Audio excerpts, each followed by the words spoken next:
The crisis is upon us. We have never seen anything like this. This is what Macleod warns about. This is by Alastair Macleod via goldmoney.com on Zerahedge. Gold has never been more attractive.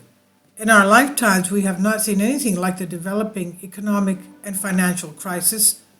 Rising interest rates are way behind reflecting where they should be. Interest rates have yet to discount the continuing loss of purchasing power in all major currencies. The theory of time preference suggests that central bank interest rates should be multiples higher to compensate for the current loss of currency purchasing power, enhanced counterparty risk, and a rapidly deteriorating economic and monetary outlook. There is no doubt that the majority of investors are not aware of the true scale of danger that interest rates pose to their financial assets.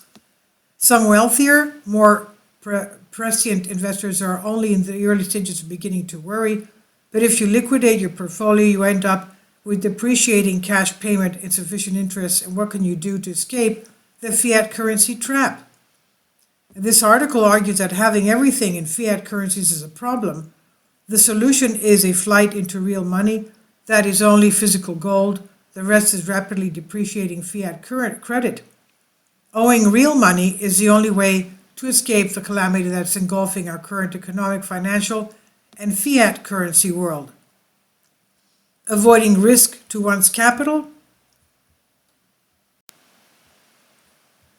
From conversations with family and friends, one detects an uneasy awareness of increased risk to investments.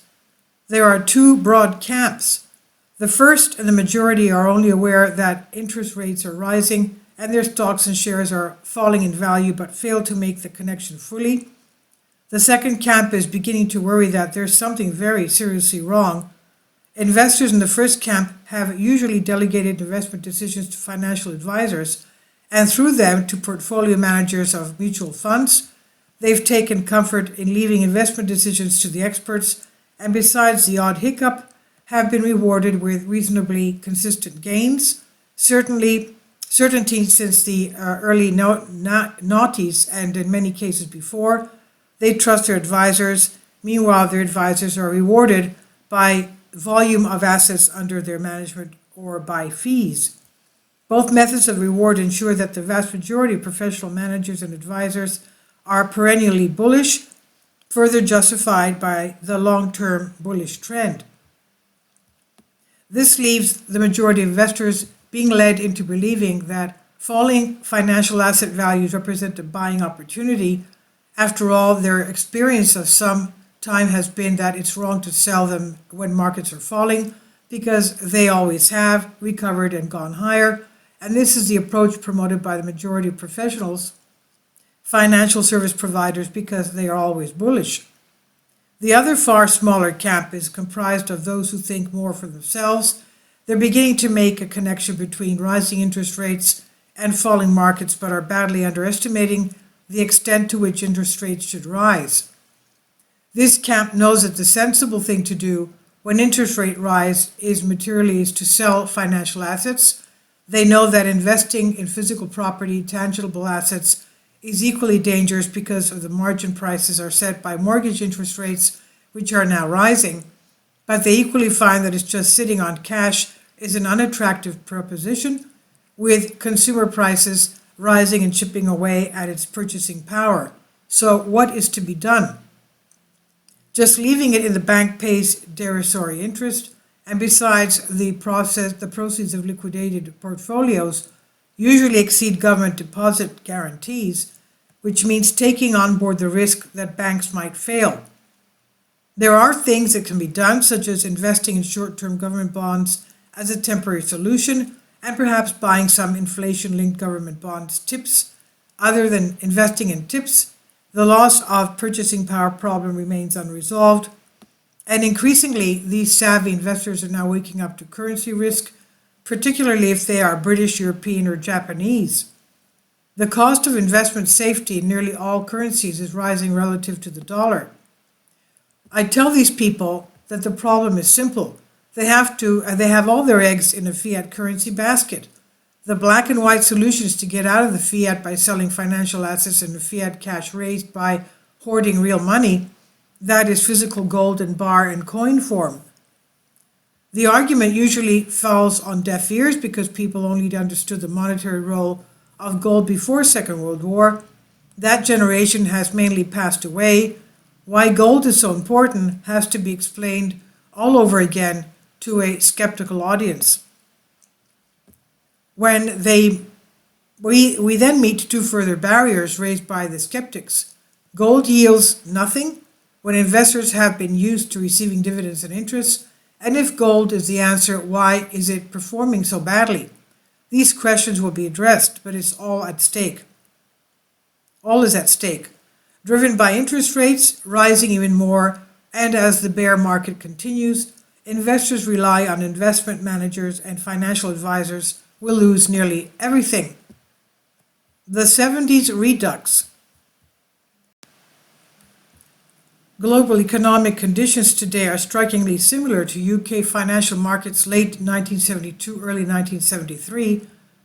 Previously, in the autumn of 1970, the new Chancellor of the Exchequer, Tony Barber, had come under pressure from Prime Minister Edward Heath to stimulate Britain's economy by running an inflationary budget deficit combined with a deliberate suppression of interest rates from 7% to 5%.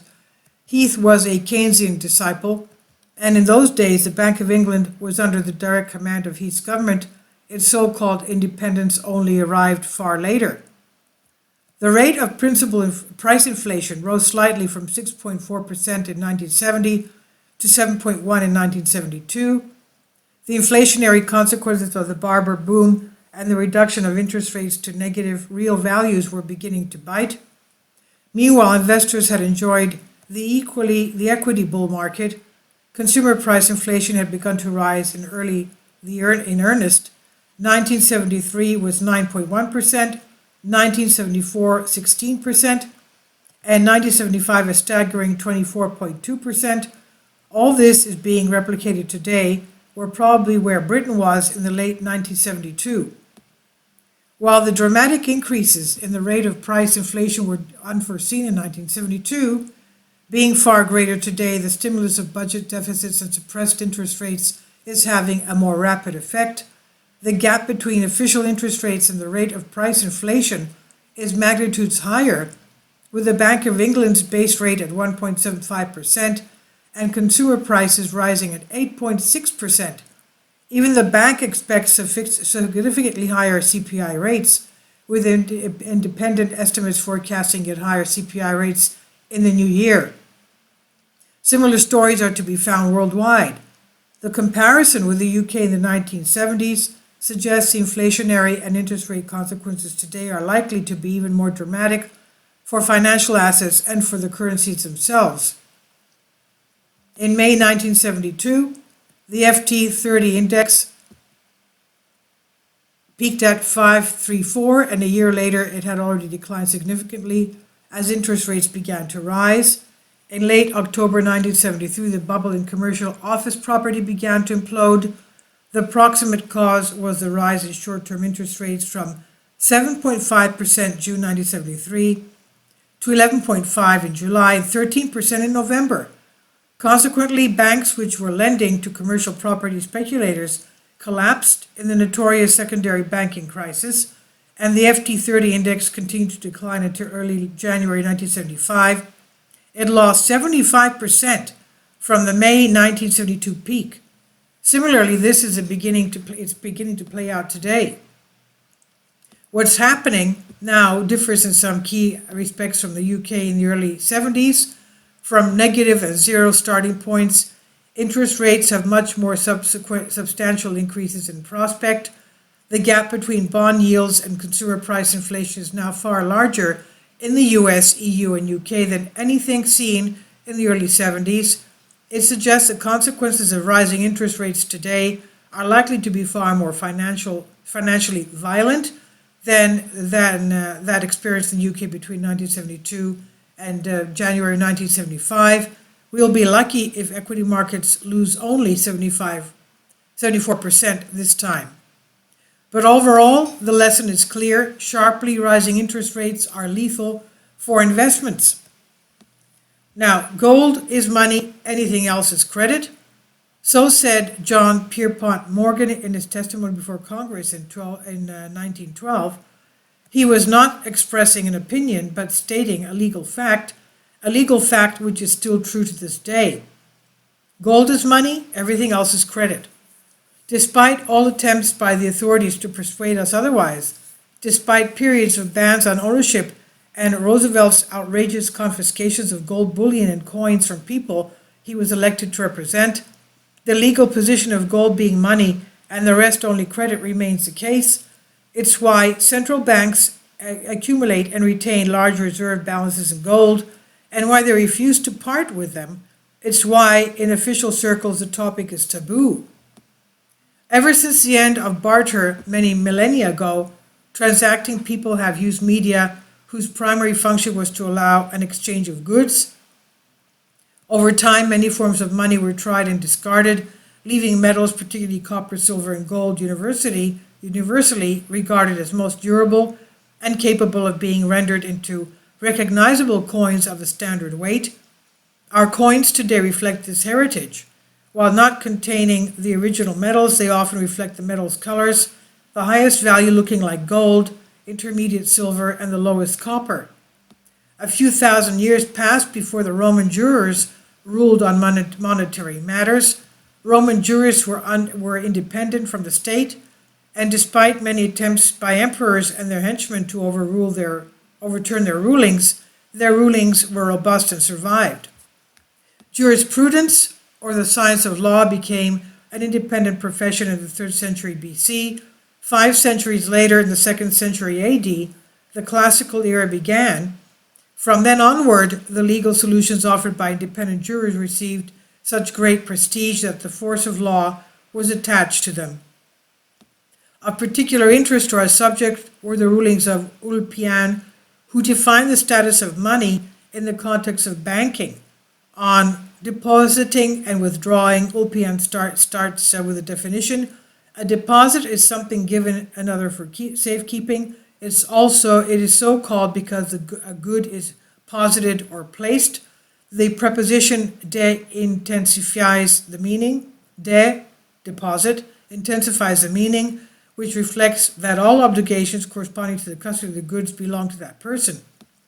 He then makes a distinction between a regular deposit, that is, specific item to be retained in custody, and an irregular deposit of a fungible good, stating that if a person deposits a certain amount of loose money which he counts and does not hand over sealed or enclosed in something, then the only duty of the person receiving it is to return the same amount.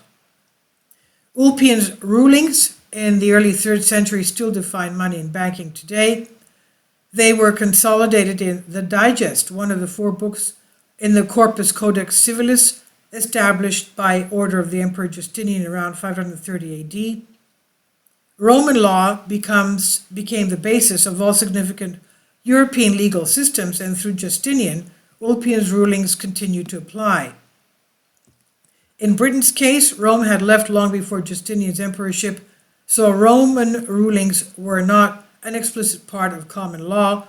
However, when common law and the Court of Chancery merged in 1873, the distinction between custody deposits and mutuum contracts, when fungible goods such as money, coins, are transferred to another's possession under a commitment to return the similar quantity, became unquestionably recognized, fully validating what had been common banking practice since the 17th century. Of the 3 forms of metallic money, gold became the standard in Britain in 1817, and all significant currencies which had not done so before became exchangeable for gold in preference to silver in the 1870s. It's therefore correct to say that today, gold is the only form of true money in our monetary system, while silver's monetary role is merely dominant. Now, if you bought gold when Nixon suspended the Bretton Woods Agreement, you would have preserved the purchasing power of your money compared with owning banknotes or possessing instant withdrawing bank deposits. There were ups and downs in the relationship between gold and paper currency, but to make it clear, gold coin or bullion can only be compared with cash and non-yielding bank deposits. It cannot be compared with a yielding asset. Gold is not an investment, but owning bonds, equities, and residential property is most definitely investment for a return. Normally, it makes sense to spend and invest instead of holding on to cash, whether that cash be true money or bank credit. After all, the reason to maintain money in paper credit balances is to enable the buying and selling of goods and services, with any surplus being put to use by investing it. But it must be understood that in these times of rapidly depreciating currency, an investment must also overcome the hurdle of currency depreciation. Now, comments on gold's recent underperformance. While the dollar is the best bad currency, nevertheless, inflation of the dollar's total bank credit over time has been dramatic. It was noted above that since 1973, U.S. M3 credit and currency has multiplied 33 times, while the price of gold in dollars has multiplied 38 times. But M3 had already increased from 44.18 billion in 1934 when the dollar was devalued from $20.67 an ounce to 35 to 605 billion in August of 1971 when Bretton Woods was suspended. Including the expansion of M3 from 1934 makes the increase to date 490 times. In other words, gold has yet to discount much of the dollar's post-depression credit and currency expansion. In approximate terms, we can conclude that the gold-dollar relationship has yet to fully adjust to the dollar's long-term inflation. In price terms, that gives some comfort to gold bulls, but not too much should be read into the relationship. The conclusion? We're not arguing necessarily that inflation measured by consumer price indexes will continue into the indefinite future, though a case for that outcome is easily justified.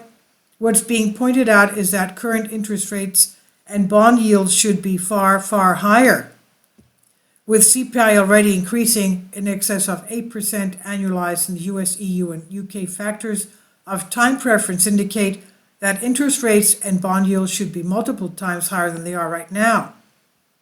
And this is on Zero Hedge by Alastair Macleod via Gold Money. Please leave your comments. Thank you for your support.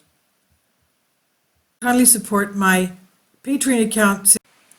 The daily posts are 5 videos daily, and they are totally different from what I have on my YouTube channel. Thank you so much for your support and that you find all my content so interesting. You'll find the Patreon account details in the description box below.